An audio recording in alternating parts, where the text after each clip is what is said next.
তোর আব্বা বলে গেছে যতদিন তুমি পূর্ণাঙ্গ কোরআনের হাফেজ হবে না অতদিন তোর জন্য এই মাদ্রাসা ছুটি হবে না।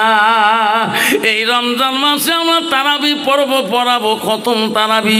তোকে আমি মাদ্রাসা রাখিয়া আমরা ওস্তাদরা একাই তোমাকে কোরআনের হাফেজ বানাবো। যেরকম সুবহানাল্লাহ। সব ছাত্ররা বাড়ি দিকে যায়, আব্দুর রহমান একাই একা ক্লাস করে, হুজুরা পড়ায়। 1 মাস 2 মাস 6 মাস চলে যায়, বছরকাল চলে যায়। হঠাৎ করে বলে উস্তাদজি মোর মনটা কেন বা কান্দে, আমার মাটাকে আমি বহুদিন থেকে দেখি না। উস্তাদজি গো আমার আব্বার লাগে আমি বহুদিন থেকে দেখি না, একটা দিনের জন্য আমাকে ছুটি থাকো ওস্তাদজি। ওস্তাদ বলছে বেটা রে তোর আব্বার সাথে আমার কথাবার্তা প্রতিশ্রুতি আছে, যতদিন তুই কোরআনের হাফেজ হবি না অতদিন তো তোর ছুটি হবে না। আব্দুর রহমান কোনো দিয়ে দরখাস্ত ছুটি পায় না। আল্লাহ ওই ব্যাপারীর অহংকার অন্তর থাকি যায় না। স্যারো বেটার প্রশংসা গ্রাম বাজার টাউন শহরে করে, আব্দুর রহমানের নামটা অন্তরে আর কোনোদিনও নেয় না। আল্লাহ বলে আজরাইল এর অহংকারকে পতন করতে হবে রে, যা যা আজকে রাতে আরাম আইসে খেয়ে ঘুমাইছে, ফজরের নামাজে ছবি সাদেকের টাইমে এই আজরাইল তুমি তার জানটা কাবাজ করে নিয়ে আয়। ব্যাপারী দুনিয়া থেকে যখন চলিয়ে যায় ফজরের নামাজের সময় ব্যাপারীর বিবি দেখে রে, ব্যাপারী ভালো মানুষকে ঘুমাইলো সকালবেলা চেতন কেন পায় না। হাওয়া করি কান দিয়ে বড় বেটা ফল লাগায়, আব্বা কা তোর আব্বা ঘুমের ঘরে মরিয়া আছে, তাড়াতাড়ি আয়। মা কান্দা যায় না, মা কান্দা জানা ম্যান স্মার্ট আর মানুষ মরণশীল শিক্ষিত ছেলে গো, মাকে বুঝে কানা যাবে না। আর বড় ভাই ছোট ভাই ইঞ্জিনিয়ারকে ফোন করে, ইঞ্জিনিয়ার রে আব্বা বলে মারা গেছে, আমি দামি কাপড় শিলিগুড়ি থেকে নেই, তুমি জলপাইগুড়িতে আতুর গোলাম নাও। হায় রে 2 ভাই এমন আতুর গোলাম এমন দামি কাপড় নেব যাতে সাঁতরার মানুষ যত মারা গেছে এমন কাপড় কেউ পরে যেতে পারে না। চারো ভাইয়া হাজির হয়ে গেলেন। মোশে ওই গ্রামের মৌলভী সাহেব ইমাম সাহেব ব্যাপারীর গোসল দিতেছে। গোসল সাহেব ব্যাপারী স্ত্রী দৌড়ি দিয়ে বলছে, ইমাম বাবা আমার স্বামীর গোসল হয়েছে? কলে হ্যাঁ চাচি আম্মা গোসল হয়েছে। বেটারে আমার স্বামীর ব্যাপারী জানাজা তুমি দিতে পারবা না কে? ওই যে ডাক্তার আসে বসিয়েছে উনিও আমার পেটে ছিল, ইঞ্জিনিয়ার আসছে উনি আমি ওনাকে পেটে রাখছিলাম, আমি পুলিশকে পেটে রাখছিলাম, মাস্টারকে পেটে রাখছিলাম। এই ইমাম সাহেব আমার আব্দুর রহমান পাগলা কোথায়? ব্যাপারী কোন মাদ্রাসায় অ্যাডমিশন করিতেছে একটা দিন আমার কানে বলে নাই। তুমি তো জানো ব্যাপারীর সাথে তোর খুব টান ছিল, বল আমার পাগলা বেটা কোন দেশে অ্যাডমিশন করে আসছো? যতক্ষণ আমার পাগলা বেটা আব্দুর রহমান আসবে না আর ইমাম সাহেব অতক্ষণ আমি আমার স্বামীর জানাজা তোকে দিতে দেব না। কন্ত বাবা ওই জায়গায় জানাজা দিতে পারবে কি? ইমাম সাহেব বলছে, চাচি আম্মা আমি জানি তোমার বাবু কোন মাদ্রাসায় আছে, আমি সব জানি, তাড়াতাড়ি খবর করো। ইমাম সাহেব দৌড়ি যে আর টেলিফোনে মাদ্রাসায় ফোন লাগালেন। মাদ্রাসার বড় হুজুর হেড হুজুর ফোন ধরে বলল, কে গো? ও হুজুর আসসালামু আলাইকুম। ওয়ালাইকুম সালাম। কে গো? ও হুজুর ব্যাপারী ছেলে আব্দুর রহমান আছে? করে হ্যাঁ আছে। উনি কোরআন ক্লাসে হেফজি কোরআনে পড়ে আছে, উনি কোরআন মুখস্থ দিতেছে। কি হলো? ও হুজুর হঠাৎ করে ব্যাপারী ছবি সাদাকে মারা গিয়েছে। ও হুজুর ছেলেটা তো বহুদিন থেকে আসে না, ছেলেটা যদি মৃত্যুর খবর জানে ছেলেটা কান্দি পাগল হয়ে যাবে। হুজুর ছেলেটাকে বুদ্ধি করি কিভাবে বাড়িতে পাঠালাকে পাঠাইয়া দাও। উনি না এসে পর্যন্ত ওনার মা জানাজা দিতে দেবে না। ইহার হুজুর কিলা অফিস রুম থেকে ডাক মারে, আব্দুর রহমান, ও আব্দুর রহমান ক্লাস থেকে এসো। আব্দুর রহমান বল, হুজুর কেন আমাকে ডাকেন কেন? আমি কোরআন মুখস্থ দিতেছি। ওই যে বেটারে পাঞ্জাবি গায়ে দাও, প্যান্ট পরিয়ে নাও, আমার গাড়িতে উঠো, আমি তো সঙ্গে নিয়ে তোর বাড়িতে যাবো। হুজুর এতদিন পরে কেন গো আমার সঙ্গে নিয়ে আমার বাড়ি যেতেছে? হুজুর গো সত্যি করে বলেন, আমার বাড়ি থেকে কোনো দূর খবর আছে নাকি? আমার মা কেমন আছে, আমার আব্বাটা কেমন আছে? হুজুর সত্যি করে বলেন হুজুর, আমার বাড়ির থেকে কোনো দুর্ঘটনা হয়েছে নাকি? সত্যি করে বলেন। হুজুর দেখতেছে রে, এখনো যদি মৃত্যুর কথাটা ছেলেটার মুখে বলি রে, এখনো কান্দি পাগল হয়ে যাবে। আমি উস্তাদ হয়ে তাকে নিয়ে যেতে পারবো না। উস্তাদ বুঝে ব্যথা কি হয়েছে পরে বলবো, তুমি আমার গাড়িতে উঠো। উস্তাদজি মাঝে মাঝে আমার বাবাটাকে দেখে মন চলছে, আপনি একদিনও ছুটি দেন নাই। ও উস্তাদজি মাঝে মাঝে আমার মা দেখে মন চলে, আপনি কি একটা দিনও আমাকে ছুটি দেন নাই। আজকে আপনি কেন আমাকে নিচে নিয়ে যান, আমাকে খুলে বলেন। ওস্তাদ বলে, বেঠারে পরে বলবো, এখন বলা যাবে না। ওস্তাদের পিছনে বাকি উঠিয়া কান্দে আব্দুর রহমান রে, এমন কান্দে রে। ওস্তাদও কেন আমাকে খুলি বলে না। ওস্তাদের বাকির পিছনে গাড়ির পিছনে চলে যায়। ওই বাড়ির কাছে 1 কিলোমিটার আগে দেখে হাজার হাজার মানুষ টুপি মাথা দিয়ে ওনার বাড়ি যেতেছে। ওস্তাদজি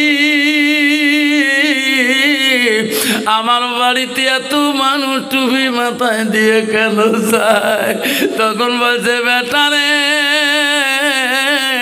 তোর বাবা না সবে সাদেকের টাইমে আজকে মারা গেছে। এই মানুষগুলো জানা যারা শরীক হইতে চায়, ওস্তাদের গাড়ির থেকে লাভ দিয়া সোজা বাড়ি থেকে দৌড়ে মা বাড়ির বারান্দার গেটের থেকে দেখে এত মানুষ টুপি মাথায় দিয়ে আসি রে।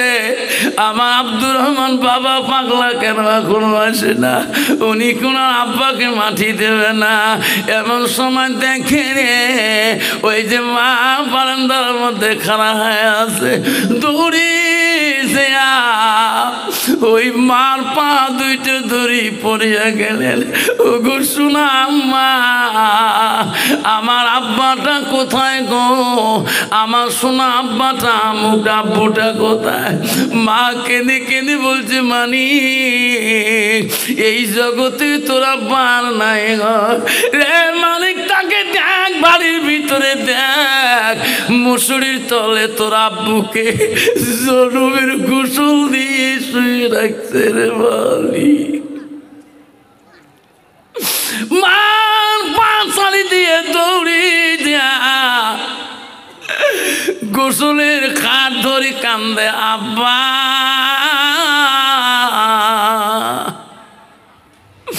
মাদ্রাসায় অ্যাডমিশন করি দিলি গো, একটা দিনও দেখতে গেলি না। আব্বা আমি আজকে 15 পারা হাফিজ হয়ে আসিলাম আব্বা। আব্বা আমার তুমি কোরআন পড়া শুনবি না? আব্বা চারু বেটার প্রশংসা করছো, আমার প্রশংসা করা লাগবে না। আমার তুমি কোরআন পড়া শুনবা না? ওই দিন আর আব্বা শুনি না রে। ও শোনা আব্বা, একটা দিন আমার মাদ্রাসায় তুমি আর দেখতে গেলি না। আমি কি খাইলাম কি পড়লাম আব্বা, তুমি উস্তাদের মুখ শুনতে গেলি না। কান্দে রে বাবার খাট ধরি কান্দে। বড় ভাই বলে, ডাক্তার বলে ইঞ্জিনিয়ার, মানুষ হয়ে গেছে জানাজা দেওয়া। ডাক্তার বলে, ইঞ্জিনিয়ার বলে ভাই রে তুমি সব ভাইয়ের বড়, তুমি বাবা জানাজা দাও। ওই সময় ডাক্তার বলে, ইঞ্জিনিয়ার আমার বিদ্যা অতটুকু নাই, আজকে বাবার সামনে জানাজা দেওয়ার মতন আমার বিদ্যা নাই। ডাক্তার বলে, ইঞ্জিনিয়ার তুমি যাও, তোর ব্রেন বুদ্ধি বেশি, তুমি জানাজা দাও। ইঞ্জিনিয়ারকে আমি তো পারবো না। ইঞ্জিনিয়ার বলে, মাস্টার তুমি যাও। মাস্টারকে আমিও তো পারি না। মাস্টার বলে, ডাক্তার তুমি যাও। ডাক্তারকে আমিও তো পারি না। সব ভাইকে বলে, ওই আব্দুর রহমান বলে, ভাইরা আমার আব্বা তোদের জন্য যত টাকা খরচ করেছে জীবনে, কিন্তু আজকে আব্বার সামনে দাঁড়াও মতন তোমার কাছে ওই বিদ্যা নাই। তোমরা সবাই আমার পিছনে দাঁড়ান। আমার আব্বা একদিন খালি মাদ্রাসায় গিয়েছিল রে ভাই, আমার আব্বা অতটুকু বিদ্যা শিখেছে। আজকে আমি আমার আব্বার সামনে দাঁড়াবো, তোমরা আমার পিছনে সবাই দাঁড়ান। যেরকম সুবহানাল্লাহ নাই থাকবে কন্ত বাবা। ওই যদি হাফিজ সাহেব সামনে বাবার দাঁড়ায় কন্ত কোনো মুক্তি মরনা, কোনো ইঞ্জিনিয়ার ডাক্তার ম্যাজিস্ট্রেট বাধা করবে? করবে? সবাই খুশি হয়ে যাবে। আল্লাহ আজকে একটা নেক সন্তান পেয়েছে, আওলাদুন সালিহুন ইয়াদুল্লাহু, নেক সন্তানের দোয়া তাড়াতাড়ি কবুল হয়ে যায়। আব্দুর রহমান বাবা যখন জানাজার জন্য প্রথম তাকবীর পড়ে আল্লাহু আকবার বলি, কান্দি বলে, আল্লাহ আমার আব্বা আমাকে মাদ্রাসার দিনে এডমিশন করে দিয়েছে। আল্লাহ মাবুদ, আমি যদি তার নেক সন্তান হই, আল্লাহ আমার আব্বাকে তুমি কেন মাফ করবা না? দ্বিতীয় তাকবীর বলে, আল্লাহ আমার আব্বাকে তুমি মাফ করে দাও। আল্লাহ আমার আব্বা আমাকে কোরআনের হাফিজ বানার জন্যে আল্লাহ আমাকে মাদ্রাসা পর্যন্ত নিয়ে গিয়েছে। যখন তৃতীয় তাকবীর দিয়ে চোখের পানি ছেড়ে কান্দে, আল্লাহ বলে, ফেরেশতারা আব্দুর রহমানের চোখের পানি আমি আল্লাহ জি সহ্য করতে পারি না। যা যা ফেরেশতা যাও, আব্দুর রহমানের চোখের পানির জন্য আজকে ব্যাপারীর কবরে আযাবটা আমি মাফ করে দিলাম। যেরকম সুবহানাল্লাহ। বন্ধুগণ আমার শোনার চান আম্মারা শুনে রাখো মা, নবীজির 3 নম্বর স্ত্রী ছিল হযরতে মা আয়েশা আম্মাজান। নবীজি বাড়িতে আসলে আসিয়া দেখে বিবিরা সবাই কাজের মধ্যে ব্যস্ত হয়ে আছে। আল্লাহ নবী দেখে একটা বিবি কোনো কাজ করছে না, একজন বিবি কোনো কাজের মধ্যে নাই আছে গো। আল্লাহ রসুল ডাক মারি বলল, বিবি রে, সব বিবিরা যদি কাজ করে তুমি কেন কাজ করবা না? তোমারও অধিকার আছে এই সংসারে কাজ করা, তুমি কেন বসে আছো? তুমি কেন কাম করো না? আল্লাহ নবী 3 নম্বর বিবি হযরত মা আয়েশা বলো, হুজুর আপনি সত্যিই বলেছেন আজকে আমি সকাল থেকে কোনো কাজ করি নাই। কেন কাজ করো না আয়েশা? ওগো নবী, আমি আজকে সকাল থেকে কোনো কাম করি নাই। কেন? আজকের কামটা আমি তোমার কাছে খুঁজিয়া নেব গো নবী। আজকে গো নবী কাজটা আমি তোমার কাছে খুঁজি নেইতে চাই। নবী বলে, আয়েশা রে, আমার কাছে তুমি কি কাজ তুমি খুঁজিয়ে চাও? ওগো নবী, আমার আয়েশার মনটা আজকে চায় আমার হাত দুইটা দিয়ে আমি তোমাকে গোসল করি দোয়া আমি কাজটা চাই। হযরতে বিশ্ব নবী বলো, আয়েশা আমাকে তুমি গোসল করে দিলে শান্তি পাবা। হ্যাঁ গো নবী, আমি বড় অত্যন্ত খুশি হয়ে যাব। আপনি যদি অর্ডার দেন, আদেশ করেন, আমি আয়েশা বড় আনন্দ হয়ে যাব। নবী বলে, আয়েশা রে, তুমি যদি আমাকে গোসল করে দাও, আমাকে পানি দিয়ে গাও ধোয়া দাও, আমি নবী কোনো দিন তোকে বারণ করব না। হযরতে আয়েশা 2 মস্ক পানি নিয়া ওই নবীকে চোখের উপরে বসাইয়া নবীকে পানি নিয়ে সময় আয়েশা হাসে আর বলে, আল্লাহ আমি আয়েশা বড় ভাগ্যবতী নারী। আল্লাহ মাবুদ, আজকে আমি আয়েশা বড় ভাগ্যবতী নারী। আজকে আমি নিজ হাত দিয়া আমার রাসূলের গাও ধোয়া গোসল ধোয়া দায়িত্ব পেয়েছি। যেরকম সুবহানাল্লাহ। অন্ত বাবা, বর্তমান যুগের নারী স্বামী যদি বলে বিবিরে আমি সারাদিনে টোটো মারলাম, মিষ্টা মারলাম, মাটির ঘাম পায়ে ফেলে দিয়ে, চা পাতার বাগানে মাথার ঘাম পায়ে ফেলে দিয়ে কাম করে আসলাম, একটু পানিতে কুয়ার থেকে তুলি দাও, নাহলে কলটা ঠাসি দাও, দিবে গো? আল্লাহ কি ডিজিটাল নারী রে বাবা। আম্মারা শুনি রাখো, মা জান্নাত পাবেন। মা জান্নাত কোথায়? মা আয়েশা কিভাবে জান্নাত রসুলের কাছে কেড়ে নিয়েছিলেন। হযরতে মা আয়েশা যখন নবীজির কাছে 2 মস্ক পানি নিয়ে যাবেন, তখন মা আয়েশার মনটা এত খুশি ছিল। তাফসীরে আছে আয়েশা বলছে, আল্লাহ আজকে আয়েশা আমি এত খুশি, আল্লাহ আল্লাহ আজকে আমি রসুলের গোসলের দায়িত্ব পেয়েছি। জোরে কোন সুবহানাল্লাহ। আয়েশা পানি নিয়ে গেলেন, পানির মস্ক নাকিয়ে নবীজির গার মধ্যে শরীরের কাপড়গুলো আয়েশা আস্তে আস্তে খোলা শুরু করে দিলেন। কাপড় খুলিয়ে দিলেন, নবীর গান শরীরের কাপড়গুলা খোলার পরে আয়েশা নবীজির গার মধ্যে পানি আর ঢালে না, পানি আর গার মধ্যে দেয় না। আয়েশা কি নবী বলে, আয়েশা নে আয়েশা আমার গার মধ্যে তুমি কেন পানি ঢালো না? আয়েশা তোমার কি হলো, পানি কেন ঢালো না? আয়েশা ঢালো। আয়েশা নবীর মুখের দিকে খালি বারবার তাকায়, বারবার দেখে, ওগো নবী আমি তোমার গায়ে আমি পানি ঢালবো দেব, আমার একটা কথা নবী গো, আমি আবু বকরের কন্যা, আমার আব্বা আবু বকর তোমার অত্যন্ত ভালোবাসছিলেন, আমাকে কোমল বয়সে তোমার সাথে বিবাহ দিয়েছিলেন। ওগো নবী, ওগো নবী আমার একটা প্রশ্ন, ওগো নবী আমি তোমার প্রশ্নটা করি, তোমাকে গোসল দিয়ে দেব। নবী বলল কিসের প্রশ্ন? আয়েশা বলো। ওগো নবী আপনি দুঃখ পাবেন না। না ওগো নবী তোমার ছোটকালে বাল্যকালে তোমার কোনো রোগ কোনো বসন্ত হয়েছে নাকি? ওগো নবী তোমার কোনো কলেরা হয়েছে নাকি? তোমার গায়ের মধ্যে এত কেন কালো দাগ, এত কেন কালো কালো দাগ দেখা যায়? ওগো নবী আমি শুনতে, ওগো নবী আমি আয়েশা শুনতে চাই। নবী যখন এই প্রশ্ন আয়েশা করে, নবীজি উত্তর দেয় না, নবীজি খালি চোখের পানি ফেলে ফেলে কান্দে। নবীকে আয়েশা বলে, ওগো নবী আমি বললাম তোমার শিশুকালে তোমার কোনো রোগ বসন্ত কলেরা হয়েছে নাকি? ওগো নবী আপনি কান্দেন কে, আপনি কথা বলেন না কেন? তখন নবীজি বলছে, আয়েশা রে আয়েশা সেই দিনের কথাগুলো তুমি মনে করে দিও না। আয়েশা আমি নবী বড় কষ্ট পাই, আমি নবী বড় ব্যথা পাই। আয়েশা বলছে, হুজুর কোন দিনের কথাগুলো তুলে আপনি কষ্ট পান? আয়েশা আমার ছোটকালে শিশুকালে কোনো রোগ কোনো বিধি কোনো বসন্ত কোনো কলেরা হয় নাই। আয়েশা আমার শরীরে যত কালো দাগ দেখো আয়েশা, তাইবের জমিনে যখন আমি ইসলাম প্রচার করতে যাই আয়েশা, তাইববাসীরা আমাকে পাথর সরে পাথর মারি মারি আমার সর্বাঙ্গটা কালো বর্ণ করে দিয়েছে। আয়েশা রে তাইববাসীরা আমাকে পাথর মারি মারি আমার সর্বাঙ্গটা কালো বর্ণ করে দিয়েছে। আয়েশা তাইবের মানুষ ওই দিন আমার উপরে এমন পাথর সরেছিল আয়েশা, আমার শরীরে রক্ত দিয়ে পাঁচ জুতে পর্যন্ত খল খল শব্দ হয়েছিল।